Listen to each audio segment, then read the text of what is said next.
Well, British Prime Minister Keir Starmer has unveiled a plan to make the UK a world leader in AI development and production. He wants to introduce artificial intelligence to the public sector to boost a faltering economy. Mr Starmer says he wants the UK to be a net exporter of AI tools. This is the global race of our lives. Now, some countries are going to make AI breakthroughs and export them. Others will end up buying those breakthroughs and importing them. The question is, which of those will Britain be? AI maker or AI taker? It will make public services more human, reconnect staff with the reasons that they came to public service in the first place, a force that will turbocharge every single element of our plan for change, the defining opportunity of our generation. Rashina Hoda is a professor of software engineering at Monash University, and she joins me now from Melbourne to talk us through this AI announcement. So, Keir Starmer says he wants to create a supercomputer with enough AI power to play itself at chess half a million times a second. Is that feasible? Thanks for having Mel. Definitely, I think the AI technologies are developing at such a rapid speed. We can see what is being suggested and more in the future. So definitely power to be reckoned with. Do you think that something like this is necessary?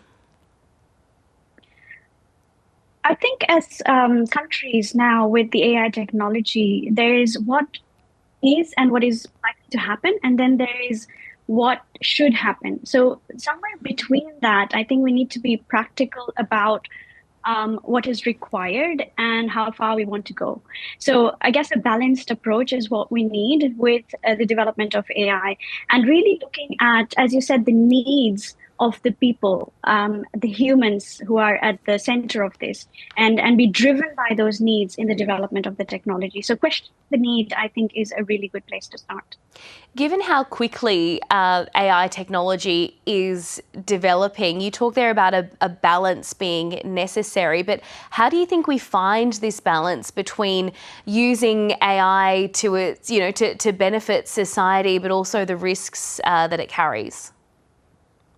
Absolutely. So part of doing responsible AI is recognizing the fact that there is in front of us a huge opportunity for transforming our future and our future generations with this technology. And at the same time, recognizing that this is a technology, because of the power that it yields, has incredible opportunity for causing issues and concerns with society and impact on society.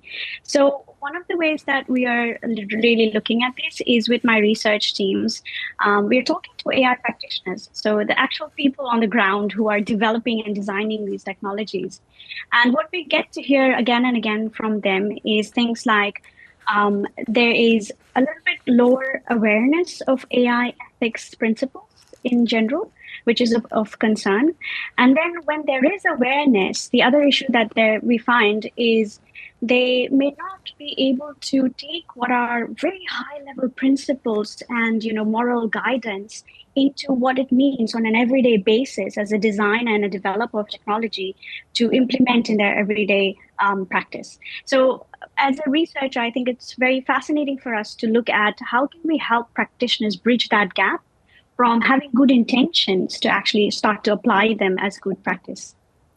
The UK Prime Minister is talking about implementing AI across the public sector. That's obviously going to concern a lot of people about the number of jobs which could be lost and replaced with AI. Do you think the number of jobs that are then created by AI and these new technologies could balance that out? Definitely, I think there's an opportunity, but the devil lies in the details of how we actually go about it, right? So again, going back to the idea of responsible AI development, we have to understand and work in tandem with not just the technologists and the technology companies, but with a whole number of different partners. And this includes people who are ethicists, lawmakers and regulators, people who are domain experts. So, for example, if you've got a developing AI for healthcare sector, that's going to be very different to developing AI for social media, for example.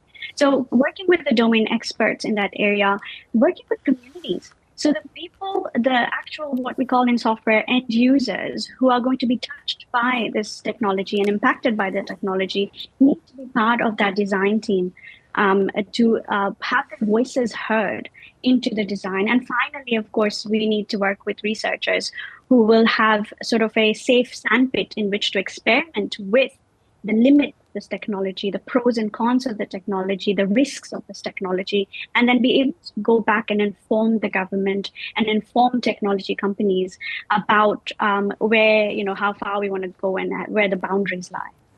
Do you think the laws are keeping up with how quickly this technology is developing? And, do we know enough about how to use it responsibly and ethically to be able to roll it out in something as widespread as the public service of the United Kingdom? Great question, Mel. So I can talk to the Australian context. For example, we've got the Australian AI ethics principles.